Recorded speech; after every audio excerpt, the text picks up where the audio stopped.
বড় একটি খাঁচার ভিতরে তৈরি করেছি আমার পাখিগুলোর জন্য অন্য একটি জগৎ। আসসালামু আলাইকুম, আমি আছি আপনাদের সাথে সোহাগ এবং আপনারা সবাই দেখছেন ইনসিয়াস ভার্চুয়ালি। আপনারা জানেন কিছুদিন আগে আমি আমার পাখির জন্য একটি বড় কলোনি তৈরি করেছি। আপনারা সবাই জানেন এটি বড় একটি খাঁচা এবং খাঁচার ভিতরে প্রায় আমি 20 জোড়ার মতো পাখি লালন পালন করব।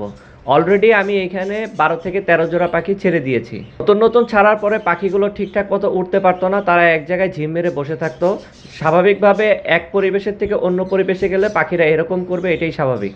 বেশ কিছুদিন যাওয়ার পর পাখিরা এখন স্বাভাবিক অবস্থায় আছে, আলহামদুলিল্লাহ। তারা এখন অনেক অ্যাক্টিভ, তারা এখন ঠিকঠাকভাবে উঠতে পারছে এবং তারা তাদের জোড়াও নির্বাচন করে নিচ্ছে।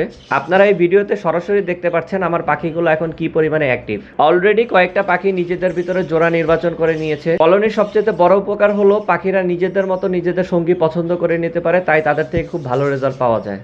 আমার বেশ কিছু পাখি অলরেডি হাড়িতে যাতায়াত করা শুরু করে দিয়েছে। আশা করছি তারা বেশ কিছুদিনের ভিতরে আমাকে একটি সুসংবাদ দিবে। সবাই দোয়া করবেন আমার এই কলোনির পাখিগুলোর জন্য। ধন্যবাদ সবাইকে।